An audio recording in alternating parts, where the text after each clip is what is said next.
Kyrie has played with some of the best players ever, right? LeBron, very ball dominant, also loves to pass. KD, ball dominant, but also more off-ball work in terms of pin downs, flares, can run pick and roll, scores in transition, but doesn't have to bring the ball up every play. Luka, high usage rate.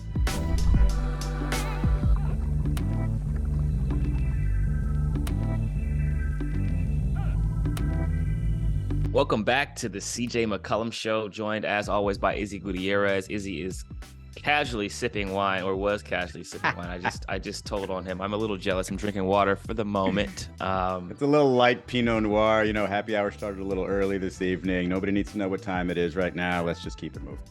I love it. I love it. On the next episode, hopefully it's an off day for me, and I'll join you with a virtual cheers and get you some McCollum Heritage 91 shipped to your doorstep.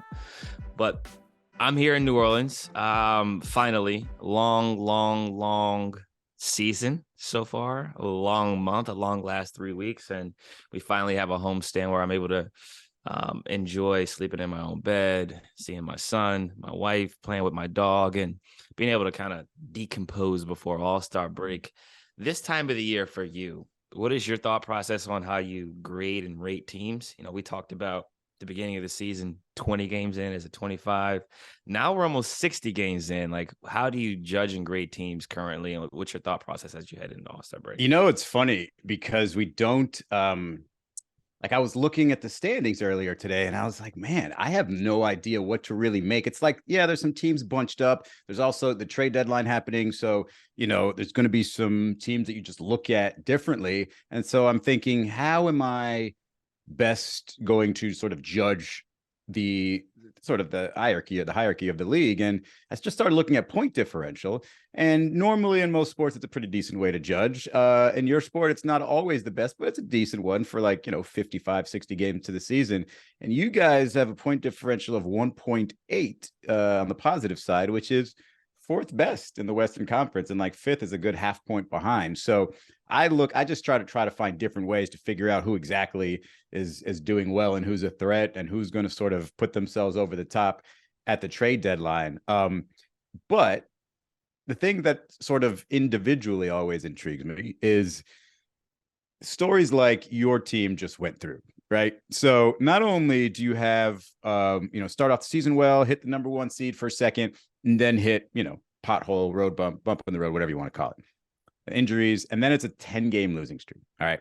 So you guys are at a 9-game. Last time we talked, I think Brian Windhorst was laughing at you because you had to go play Denver in Denver, and you lost that game in Denver. But your next game after that was against Dallas in Dallas, and you had some flight issues. So just to sort of paint the picture here before you fill in the story, 9-game losing streak, things can't be like pleasant everywhere you go, whether it be the practice court or the flights from city to city. Now tell me about what this flight situation was like going to Dallas, and just what those just kind of feelings were while that was all happening. It was a nightmare, to be honest with you. And as the president of the PA, it was even more of a nightmare because my teammates are looking at me like, this is your fault. You're supposed to be the president. Come on, Prez. Why are we doing this? Why are we doing that? And I'm just giving them the options. And I'm like, guys, you do understand that I'm on the phone trying to figure out a solution for this. The solution is we could have traveled to a lot of places from Denver, but we couldn't travel to Dallas that night. And we couldn't travel to Dallas the next day because the airport was shut down. So we had to kind of figure out what we were going to do, how we were going to play this game, understanding that Detroit was still in that city, the schedule conflicts that are associated with a game cancellation this far into the season. You look at February, All-Star break is literally a week or less than a week away. You look at March, then you go into playoffs in April. So it's like, when realistically are we going to be able to squeeze this game in a way in which it doesn't add a back-to-back or potentially a back-to-back, depending on. And the concern was schedule. Winter weather, icy weather in Dallas. Airport shut down, right? Can't operate. Airport shut down, cannot operate. Detroit was stuck there. Detroit's game was canceled against, I think the Wizards. They were supposed to play the Wizards or somebody at home. Detroit couldn't get out. They ended up staying 2 extra days. The only reason they were able to get out is because our plane got in the day of our game, which takes me to, what we ended up settling on alongside the NBA was that in the event that we could land a plane in Dallas, we would play the game. If we couldn't, then we would fly home and play the Lakers on Saturday, I believe is what it ended up being. But It was a funny day. They basically changed our flight time. We were supposed to have bags picked up at 9:15, 10 o'clock bus or something like that. They ended up moving everything up an hour. Bags were picked up at 8:30. We got the text at like 7:30 while everybody was sleeping, saying that everything got moved up an hour. The bus was going to depart at 9 instead of 10, so that we would get to the airport a little bit earlier. And we ended up being able to land. And that was a rough situation. I call it a schedule loss. And it's the worst time to have a schedule loss is when you are on a losing streak, and the type of losing streak that we were on, in which we were desperate, right? You just need to get one win and kind of put the rest behind you. As coach said before, it's in the Bible. We were in the wilderness, right? We just felt like, it was dark, some dark days, and you're just looking around at each other and you're like, man, we got to figure this out. The games began to get harder and harder. And you start to see guys just not having as much fun, right? Because of the wear and tear of we're losing, season's not going well, trade deadline's approaching. What's going to happen? Guys keep getting hurt. Like, what's going to happen to us as a team? How do we overcome this? What does this mean for us? Last season wasn't a great season, in the beginning of the year, and they didn't even go on a 10-game losing streak. So what does that mean about us? You know what I mean? I think it was a tough moment for us to kind of figure out what we were going to do. Like, were we going to just make excuses? Were we just going to say, you know what, we can't win this game. We just flew in today. We're going to go compete. In the beginning, we weren't really competing. Hell, we were down 30. You landed at what, like 12:30, right? Dallas time? 12:50 landed. 12:50. Was there for a while. Buses weren't there when we landed. So we waited on the buses. Buses arrived. I think I got to my hotel room at 2:45. Normally, what are you doing on a game day at 2:45 if you're playing at 7:30? Sleep. In bed, sleep, or getting treatment. And we were landing and commute. Everybody's routines were off. No real treatment during the day because you're obviously traveling. You land. I had enough time to eat. I took a shower. I laid down for 25 minutes, and then it was time to go to the arena. And that was the second bus. Who knows how fast everybody who took the first bus had to end up leaving. But we didn't play particularly well the first 20 minutes of that game. You go to the third quarter, we kind of compete a little bit more, then Luka gets hurt. And we end up chasing them down and cutting it to, I think, 2 at one point, and almost win the game. Some controversial calls down the stretch. Well, that old boogeyman came back. Like, you've got all these things that you've got going on here, right? You got this flight, you busted your butt to get there, you busted your butt to come back in the game, and take me through that call, that out of bounds call there late.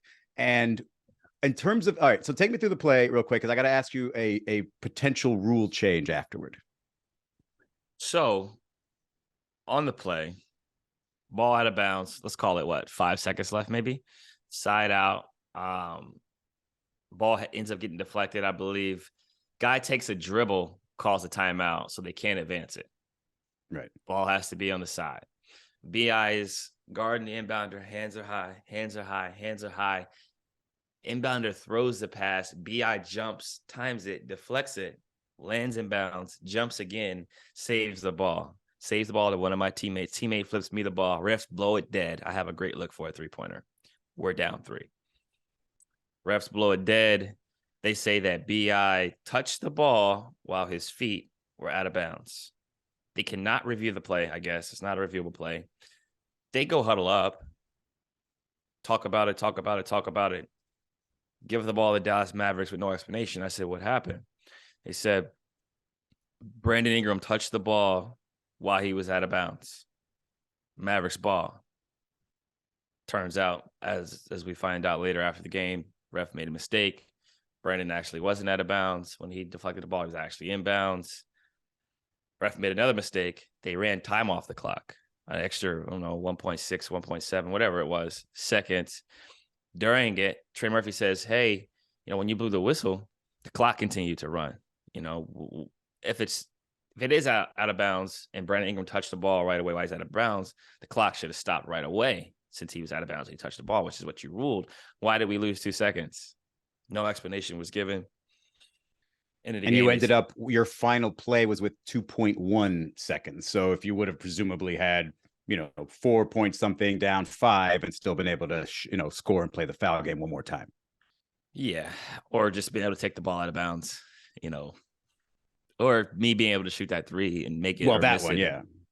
Yeah. But long story short, it was another situation in which the incorrect call was made. And you could say that's why we lost. You could say that's why we didn't win or whatever. But I mean, we got ourselves in a hole. We were down 30. But I say all this to say that it's ironic that this happens right after I have the speech about um, of how hard the job is of a referee and how tough it is to be in that position, and how all I ask for is an explanation. And I am a ref defender, wholehearted ref defender. I support our referees, love everything about the job, love what goes into being a referee.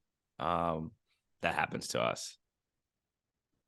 Question though, on in a late game situation, under 2 minutes, close game, that out of bounds call, if it's questionable at all, shouldn't it trigger a review? Even if, I mean, because technically there was a whistle, right? Because it's a ball blown out of bounds. And shouldn't you want to get that call right? It should. And I think that's something we're going to have to talk about with the competition committee, and something that we're going to have to talk about as a league as a whole. There are certain plays and instances in which it's not reviewable, but it should be reviewable, especially if it's going to decide the game. And we've talked about the importance of every possession, talking about how close the league is this year for the first time since probably 2013. There's not a large disparity between each team. Like 3 to 12 is pretty close. Couple games, one game here or there. Look at the Lakers losing 3 or 4 games on a bad whistle. That's a 500 team instead of an under 500 team. It takes them from playing to locked in. You know what I mean? So I think with all that being said, there's a way in which we probably have to discuss what should be reviewable that's currently not, and what that format will look like, and what time needs to be left on the clock for that to be reviewable. Right.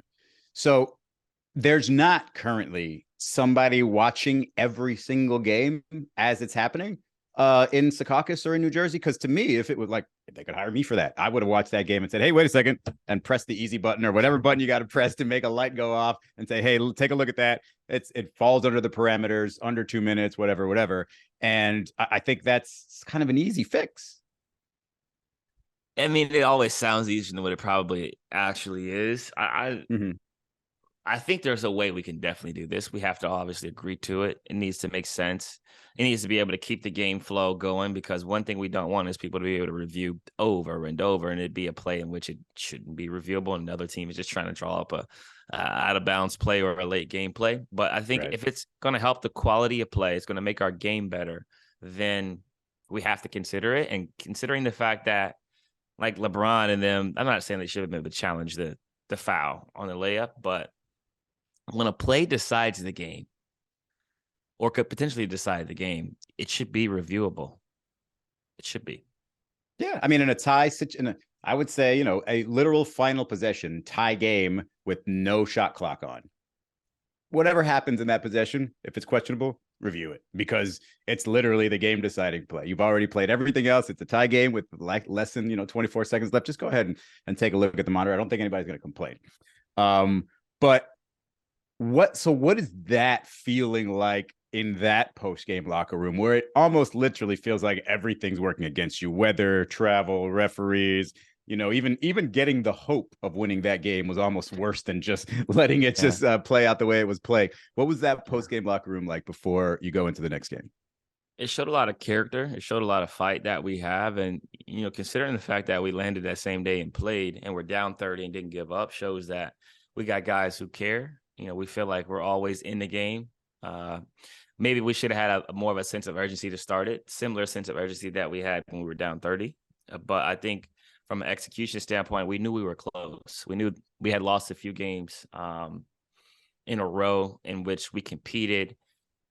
We executed our game plan, and they just outperformed us, right? So you can live with a team just making shots and playing better than you, as long as you're playing hard, as long as you're being consistent with executing the game plan, as long as we're making the right plays and looking like ourselves. If we lose, we lose. But we had some games where we weren't looking like ourselves. We weren't executing the game plan. We weren't getting back in transition. We were turning the ball over. Like, we weren't playing like ourselves. It wasn't characteristic. So I knew we were close. And, at that point, you're just looking at the schedule to see who you play next. And you're like, okay, got the Lakers coming in town. They're healthy. AD just returned.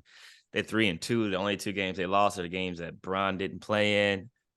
Or Bron and AD didn't play in one of them, and the other one was the Celtics game, right? So you're like, okay, like, they're playing well, so we just got to go compete. And for us, I never worry about how we're going to play against a good team or a team with star caliber players. Those are games you feel like everybody gets up for. It's the trap games that you worry about where the team doesn't necessarily have a great record or doesn't have the star caliber effect that the Lakers have. Those are the games you worry about, especially when you're on a losing streak, because you feel like you're supposed to win. So this was a game. I don't think Brandon Ingram has much trouble getting up for the Lakers, the team that traded him, right? None at all. And he performed in probably his best game of the season outside of some early Thanksgiving games that he played in.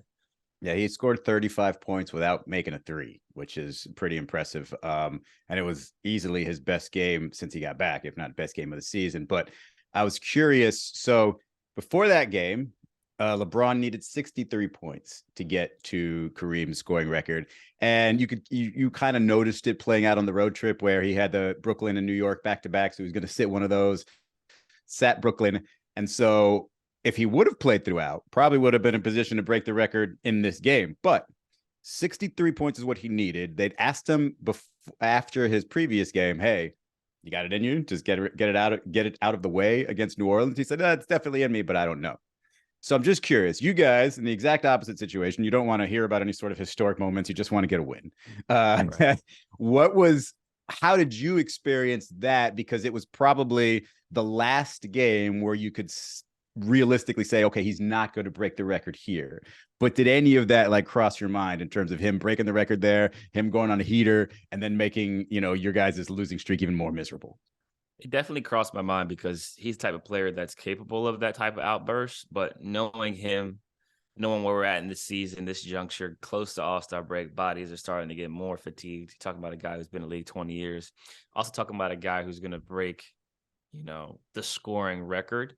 He's going to want to do that in LA in front of his fans. So for a moment, I thought to myself, if he gets hot, he'll try to get it.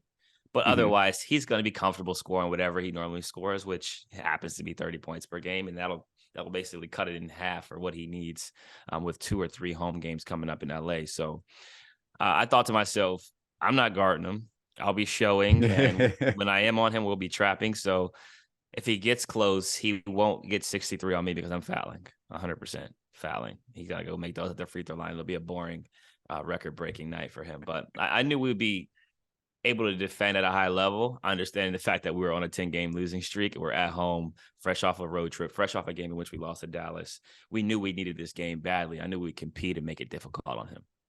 And so what did you, once you got that all out of your head, the pomp and circumstance probably didn't even get close to you because it's probably just nearer to that Lakers locker room and you guys got your own things to worry about. But just take me through the end of that game and just the relief of breaking a 10-game losing streak when you're a team with expectations. Because you can be, the Houston Rockets last year and go through a 10-game losing streak and not even think twice about it. But for you, what was that like getting over it? It was rough, man. You look at the fact that we were 12 games over 500 at one point. I think when our streak started, we were 9 games over 500. And at the bottom of it, you were down to 11th. So you were out of even the play-in when you lost that 10th straight. Right. Eyeing 13. I think the Blazers had passed us after they won 2 games in a row. So things were looking bad for us. And I think one thing it taught us is the importance of winning, the importance of executing, the importance of the little things and not taking winning for granted because it is hard to win in this league. Things can snowball out of control in a hurry. Every team is a few injuries away from going through a rough patch. I think the Suns went through it earlier this year. We went through it. I think Memphis has lost 7 of 8 or I don't know. Whenever Josh said that he's fine in the West, they started losing.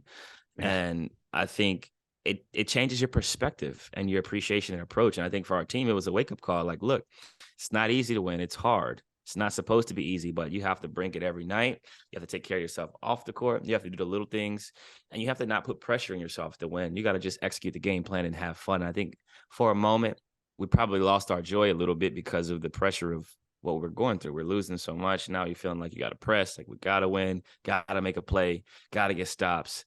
And you can't play a sport that way. You can't do many things in life that way, uptight, where you're stressing and you're worrying and you're anxious. And I think we got to that point where we were like, look, we done lost a lot of games. It don't get no worse than this. We ain't been here before. I've never been through a 10-game losing streak. I've never gone almost a month without winning a game. So I didn't even know what to say at times. I'm like, look, we just got to go hoop and have fun, man. Let it be what it's going to be. If we lose competing our way, then I can live with it. But I can't live with losing, not competing our way.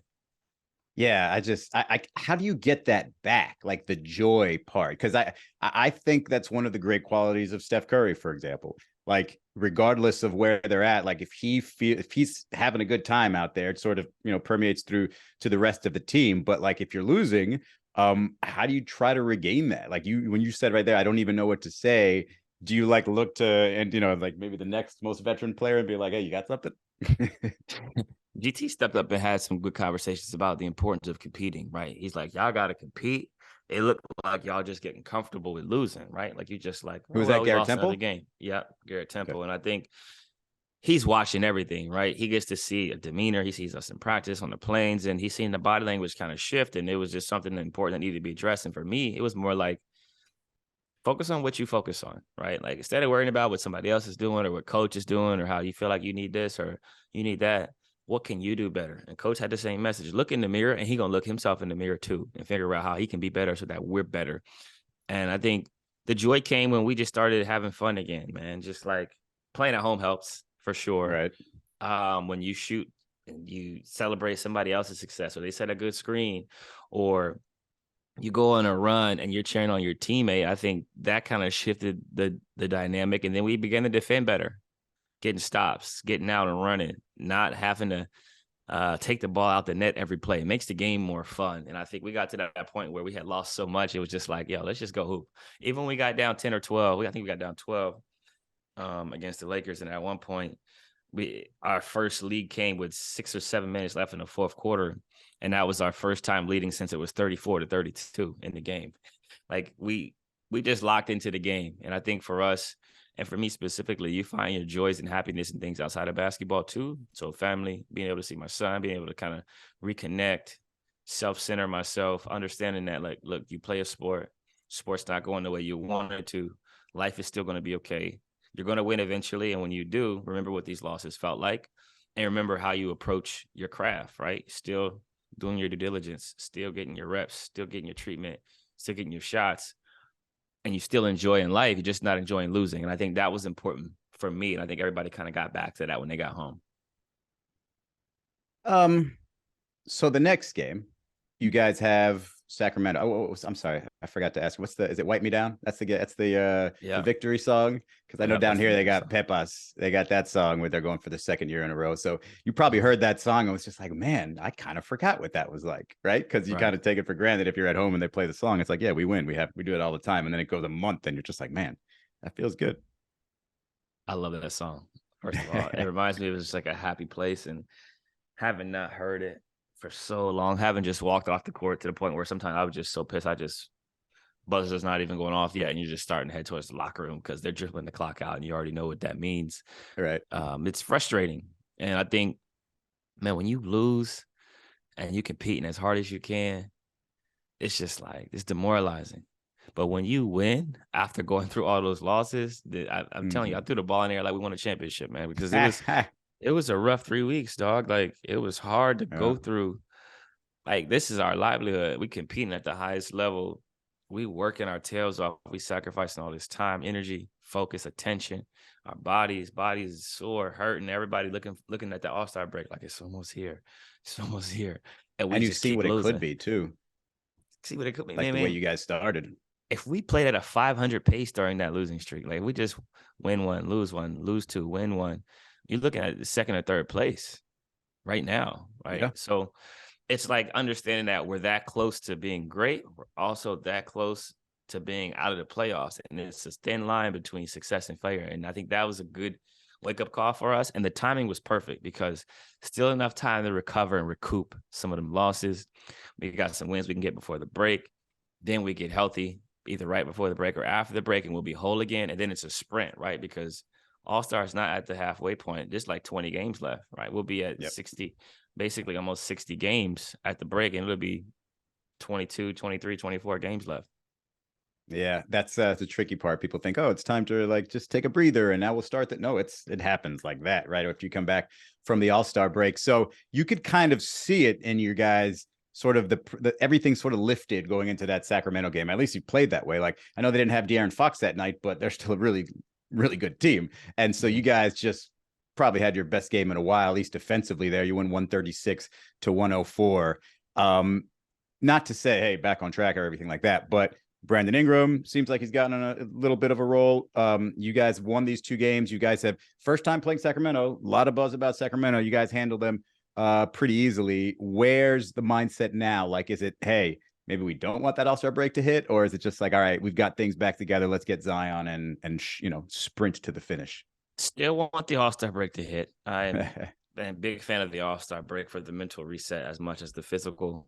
It was good to get those 2 wins. The last win coming without Z, without BI, without Jonas and Dyson. Oh, that's right. Brandon didn't play in that game. And that's Jonas right. didn't play either. So that was good to get that win, get other guys confident, more minutes, more reps, allow them to kind of get their shots, get to their spots, settle in. And for us to play defense at a high level on a back-to-back is tough, right? Like, that's the hard part. The lateral movement on the back-to-back, your body is aching, you're tired, you're mentally exhausted from all the losses, all the travel. And to beat a team like that, even though they were without Fox, who's probably going to make the All-Star game, is a sign that we're heading in the right direction. And as I said after the game, we're out of the wilderness. We got a taste of what failure was like. We know what that looks like, and now we want to get back to succeeding and competing our way at a high level and appreciating each game, appreciating each moment, and appreciating the preparation, the little stuff that we may have neglected during the losing streak. Now we can kind of revisit that, and hopefully we can string together a winning streak here before the break, and then extend that whenever Big Fella comes back. Talk to me about Trey. He had a 30-point game against Sacramento, but he also had that one nice highlight against Keegan Murray, little crossover and the dunk. He seems to sort of really, and I feel like I asked you about him once a month, but he seems to really be sort of recognizing his abilities. Yeah, Trey had a great night, and I think he's getting more comfortable. He's getting more confident. He's reading closeouts better. He got some relocation threes where he's moving without the ball, driving and passing. You talked about the play in which he catches the ball, he breaks down Keegan Murray with a big right to left crossover, goes and dunks it, yells, and obviously they end up calling timeout. Shooting ball with range. He hit some big shots against the Lakers from 26, 27, 28 feet. I think the sky is the limit for him, and I'm thankful to see his growth. Thankful that he's our teammate, and he's a 6'10" guy who's just now tapping into what should be a long, healthy, happy, fruitful career for him on the court and financially. Yeah, I think that's the part that gets me about him. It's just reminding how big he is, how long he is for that position. It's just like he looks natural playing. It's not like an oversized, like a KD sort of, big guy playing a small forward spot. And yeah, I'm a fan. Your conference got a little tougher, it feels like. The big trade that happened before the trade deadline, Kyrie going to the Mavericks. In my head, there was all the Mavericks fans were listening to Bomani Jones saying, hey, yeah, Mark Cuban does. And then boom, Mark Cuban fixed the roster by picking up Kyrie there. But what did you think, not just in terms like the basketball sort of, nerd in you say, wow, that probably just triggers all kinds of emotions, but just like from the person who probably knew he wasn't going to get traded this offseason, but also like seeing what the landscape looks like after the trade and how it affects you directly. Yeah.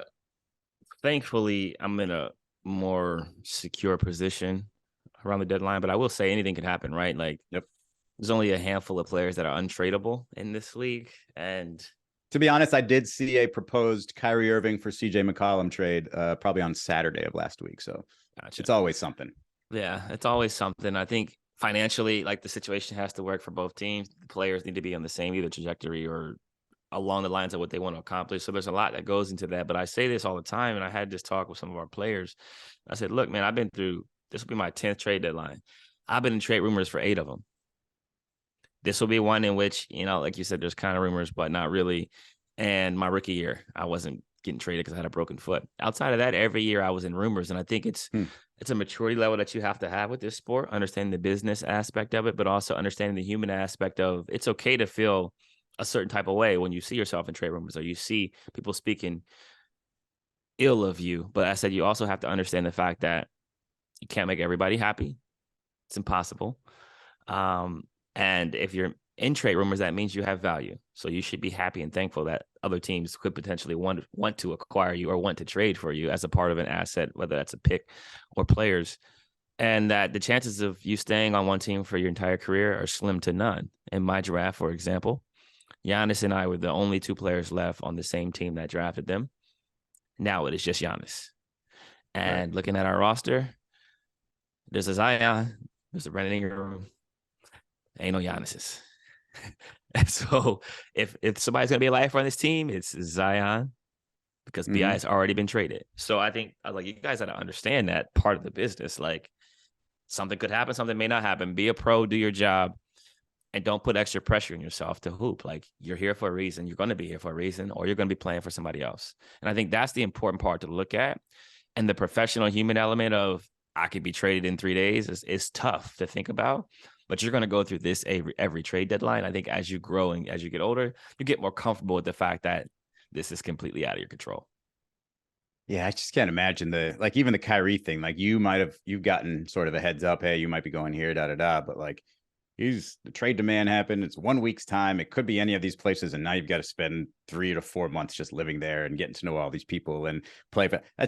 That to me does not seem like a good place to be for mental health for any sort of segments of your life. Absolutely not. And that's what people don't understand. And right or wrong, you ask for a trade, right? You get traded. You don't really have control as to where you go. You got control over you getting traded when you're expiring because it's you walk for free or they get something for you type of thing. But think about this for a second. And for people that have families out there, the people that have jobs, and maybe you like your job, maybe you don't. And I'm talking to like the casual listener right now. Like maybe you enjoy your job. Maybe there's a job out there that you feel is better for you, better location. Maybe it's better pay. Maybe you just feel like you need a change in scenery. Mm-hmm. Imagine you have no control over it. It happens, but you got kids or you got a significant other. That's the dynamic that's hard for people to kind of digest. It's like the money is whatever. We get paid great. We have a lot of freedom, flexibility, financial power, and a lot of us have generational wealth because of this sport, which is awesome. But to uproot your family is a tough thing to do, no matter what type of money you have, because once your kids get a certain age, once your spouse has a job or whatever the case may be, now you're affecting their lives, their happiness, which is going to affect your life and your happiness and your peace. And I think that's the hard part, especially when you don't know what's coming. When you don't know what's coming and you get traded and now you got to scramble. And now you may have a nanny that lives there, but now you got a new pediatrician you got to find. And now you got like, that's a whole another issue that we all have to deal with. And thankfully I haven't besides this last trade, but I think that's a tough part that people don't really understand. No matter how much money you got, when you uproot somebody and drop them in another state, like it changes everything. Yeah, I mean, and also, wouldn't that change literally how much money you make if you are traded from what? Because your home like now goes to that state. Doesn't matter where you sign the contract, right? Yeah, in Kyrie's case, he's going to make a lot more money living in Texas than he will in New Then, all York. right. So hey, not the worst deal for him. You guys only have Dallas, I think, one more time, so you're not gonna see him or them that much more. But in just your basketball mind, do you think of them as being better with him, or is it typical where they can be better? You just got to work it out over time. Better is all relative. Is Kyrie a phenomenal player who's going to make them win some games? Absolutely. Are they going to be better? It just depends on health, right? You've seen their team with Luka, without Luka. So how long are they Right. healthy? Same thing that we're going through now in New Orleans, that Brooklyn is going through, Phoenix is going through it. Indiana went through it. Like every team, Miami has gone through the injuries. So I think that plays a factor. And then the second part is coexisting together. Like Kyrie has played with some of the best players ever, right? LeBron, very ball dominant, also loves to pass. KD, ball dominant, but also more off ball work in terms of Right. pin downs, flares, can run pick and roll, scores in transition, but doesn't have to bring the ball at every play. Luka, high usage rate. So I think there's going to be some time in which they kind of figure it out. But you're talking about Kyrie, who's played in Boston with Tatum and Brown. He's played in a lot of different places with a lot of different players. And one thing he knows how to do is score the basketball. And I think, honestly, his most natural gift is his ability to create space and score. So it may be good for him to play alongside Luka and be off the ball some, because that gives Luka some freedom and flexibility, but also gives Kyrie a chance to run the second unit, or if they stagger minutes some, to where he Yeah. can be on the ball, he can be off the ball. And you're talking about a wizard, right? Like this guy he's probably one of the greatest separation creators we'll ever see in the sport, in terms of footwork, fadeaways, crossovers, dribbling, ability to shoot off the dribble and score. He's nearly 50, 40, 90 right now as we speak. high volume, high usage, no KD right now the last few weeks. So I think they'll be great to watch. Now you talk about the defense. What does that look like? Christian Wood. I think they gave up. Was Finney Smith in that trade as well? Mm-hmm. A really good defender for them, right? Oh, yeah. Spencer, who's adjusting to playing lead role, was having a good year. I think he was shooting 46 from the field, 40 from three, 17, about 5 assists. So they lost some good pieces, and not to mention some picks that would be compliments to Luka. But now I guess from the looks of it, they're all in on this backcourt, making this work and getting Kyrie extension. So I think those who said that Mark wasn't willing to do what it takes to build around Luka, he's showing you that I'll give up picks. I'm trying to win, and I'm trying to win now, and I've always tried to win. I think that's a sign of an owner trying to do what's necessary to not only make sure that their best players happy, but make sure that they're putting themselves in position to win a championship. It's funny. I've never thought, and I know Bo said what he said a couple of shows ago. I've never thought that Mark didn't try to do what was best for the organization. I thought he could. I thought some players just didn't want to go there. I thought some, there might have been a trade or two where he passed on or didn't get, where it was just like, man, they should have gotten that one. But it wasn't for lack of trying. It was just for, the decision making. So that part's weird. I was not shocked at all. Like, I thought the best fit and the Steve Ballmer would sort of pull this and just, hey, whatever it takes, get me Kyrie. But next on my list was probably Cuban. And so, the fact that they did it, good for them. And if they can get that extension, great. It's almost like they switched roles, the two teams. It's like, here, KD, let's see if you can win a championship as the main guy with all these, parts around you. And hey, you guys over there, see if you can figure it out together. And I do think you're right. It's easier for KD because he needs a point guard or utilizes a point guard more, right? Comes off the ball and all that stuff. But if I remember correctly, the 16, 17, whatever versions of the Cavaliers, I remember the best version of them was just kind of like whenever LeBron was like, okay, you go for a little bit, Kyrie. And that's what it felt like, when he scored 57 in San Antonio. Like, I just remember LeBron most of the time just kind of standing there and watching him work because, Kyrie could do that. And so if I'm Luka, I don't know how much I want that at this point in my career, but I think he's already had enough of a taste of knowing that he is not enough. Like, even as good as he is not enough. So I think for the sake of whatever's going to happen this year, I think he'd be more than willing to give up some of that usage rate and say, hey, Kyrie, go ahead. Like, it's not like Luka's in the best shape in the world. We know he's going to want to have some energy left late in the playoffs. So I think it's going to work out great if they can figure out a defensive system. Yeah. To comment on two parts of this, right? I think, I know Omani said some things about Mark that I didn't agree with as well. I think having known Mark, he tries to win. He wants to win above most things. He cares about the success of the franchise and making sure that his team is well equipped to win. And I think this move shows that. And I think the second part of this is Luka's usage rate. We've talked about whether or not that's sustainable, over the course of not only a career, but over the course of a season as you head into the playoffs. Can you win a championship with a guy having a usage rate that high that doesn't play back to the basket as a post player? It's yet to happen. So I think this gives him a chance to lower his usage rate, but also get more help. Luka's faced a lot of double teams. We doubled him all the time. It's because you have to. He's too big, too strong, too smart, too clever, ability to create free throws, all those things. He's going to get doubled.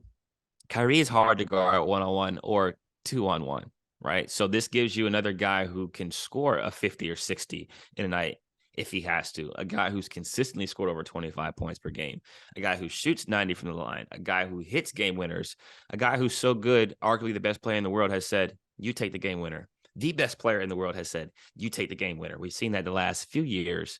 So this gives Luka another guy who can hit big shots, who can carry the load, who can allow Luka to rest the second night of some back-to-backs, as you talked about. Luka has already accomplished most of the things you can accomplish individually outside of an MVP, right? He's going to be a starter in this All-Star game. So I think it's come to the point in time in which you have to think about it, similar to what James Harden went through. How much is enough until I say I got to win? And I can not score 33 a night. Maybe I score 28 or 29. I give up 4 or 5 points a night, but I'm winning and my body feels better. And maybe that 29 turns into 26 and 12 or whatever the case may be, right? Because now you're passing to another guy who can go get 25 to 30. So I think this is something that could be good for him in the long run. Obviously, the relationship has to work. They got to coexist, figure out spacing. J. Kidd's going to have his hands full with the playbook, figuring out the balance of what to call. They run a lot of stack. They run a lot of snap action where it's a big coming to set the pick and a guard coming to screen the big and slipping out.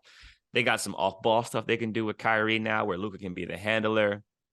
So from a matchup standpoint, they're going to be a nightmare. And I think the rest of the league understands that. It's just about how far they can go together and if it's going to work. Yeah, they got Maxi Kleber coming back from a hamstring injury, probably not for a little bit, but they've got some pieces there that haven't, or at least him anyway, hasn't played in a little bit. I'm excited about it. Looking forward to it. I wanted to ask you one last thing here. So I don't know what your normal social media approach is, right? I don't think you tweet mostly after games and stuff, but you tweeted after the weekend. You said, I think it was a great weekend, right? And you had a couple of in-game shots and a couple of sneaker shots, and man, those things got my attention. Talk to me about these lean eggs and why are they so dope? No, I'm glad you've seen that, man. And if you wear a size 12 or 12 and a half, I can look out for you. If you don't, it's going to take you some time. No worries. I'll take the wine. Yeah, I got you on that. The brown shoe is a PE that I play in. So this is basically my signature shoe. The mold, the model of it. This is the CJ 2, actually. This is my second shoe. This colorway is a way of paying homage to Lehigh. So you see the brown, right? The shades of brown. Back in my Lehigh days, we called them the poop suits, the brown tops, brown bottoms. But this is more of a way of representing the Mountain Hawk, right? The color of it, the scheme of it, the way the logo is kind of darker to kind of show the wings that would flap on the Mountain Hawk. And then on the tongue, which you can't see, there's 2 eyes, which is the Mountain Hawk eyes on our actual logo, with the little kind of like green over the eye. And this was just a cool shoe that I, had made just to pay respect to my college. This purple shoe is the Mardi Gras shoe, which is bright, fun, colorful. It's Mardi Gras season, and everybody's starting to eat the king cake, so it makes sense. You can see that I got the little mask on the inside of it, and it's just fun colors to complement our NOLA themed jerseys that we have for Mardi Gras. So those are 2 shoes I've been wearing the last week. I'll start posting more of my colorways and kind of what they mean. I played in a black and pink shoe that was a way for me paying respect to my aunt who passed away. Her favorite color was pink, and we actually wore pink ties when we buried her. So I have like colorways that mean certain things to me. I have a white colorway that's a dental shoe for my wife who's a dentist and has like little teeth on it and stuff like that. Wow, and we just kind of make so we make different shoes just based on things that matter to me or mean something to me. I'll have a wine colorway that I probably play in at some point, and so on and so forth. I need a Jacoby colorway for my son too. I think this is an Oregon one, so it's probably somebody you're probably familiar with. But those sneakers are fire, because as soon as I saw the post, I was like, I went to the comment section. I was like, there's only going to be people talking about those sneakers, and that's what it was. It was like, hey, where can I find those? And it's, hey, Li Ning, baby. I know down here, like I've got some Li Nings from Dwayne Wade's original Way of Wade shoes and a Jimmy Butler pair and stuff, but I got to get me some CJs because those are fire. I appreciate that, man. I'll let my rep know that it's time for him to make sure that you get some colorways, and maybe we'll do a podcast colorway too. Oh, hell yeah. I like that. So CJ, this airs on Thursday, which is a week away from the All-Star break in Utah. Are you going to be there anyway? Do you have any plans? Can you get away? Or is this one of those, Mr. President, we need you, sir? It's definitely one of those Mr. President, we need you, sir moments in which I will be there doing my duties, speaking to the players, player reps, executive committee alongside Tamika, and just kind of going over CBA, going over status quo, where we're at with the league in terms of our discussions, but also discussing with the players what we want to accomplish, not only this summer, but in years to come, and how we want to make the game better for players to come after us. So I think I'll be there for those types of things, do some community service events while I'm out there, attend a few brunches, and then my wife and I will be heading to Park City for a couple of days before we head back. And that 7-day or the week-long All-Star break, game changer, because that thing used to go away like that. And if you just had to fly into Utah, you didn't even have a break. But that actually does remind me of something. The NBPA and NBA agreed to extend the deadline for negotiations. Could you tell me what that means for like the average fan who's saying to themselves, hey, do I have to worry about any sort of work stoppage or any sort of issues with me not getting my games? And I would say we're heading in the right direction. I think the extension was a no-brainer for both sides for us to continue our dialogue and our interactions and conversations. Obviously, governors continue to speak about things that are important to them, and players being able to kind of figure out what we like to accomplish as a whole to figure out ways to make our game better. But with us being in season, governors obviously being in season, having their ventures and things that they need to attend to, just makes more sense to push it to the summer and still continue to have that dialogue, those meetings, those discussions, continue to collectively bargain together while figuring out how to get through this season and not delaying anything that may come up in the future, including playoffs and finals. All right, cool. So nothing to worry about, and you will not be traveling this week. So have fun at home, have fun against the Hawks and the Cleveland Cavaliers, and we'll talk next week. I will. I appreciate that. And shout out to Mark for listening to the podcast. And the office is on its way to being fixed. Oh, man. Bare walls. The last days of them, finally. We hope.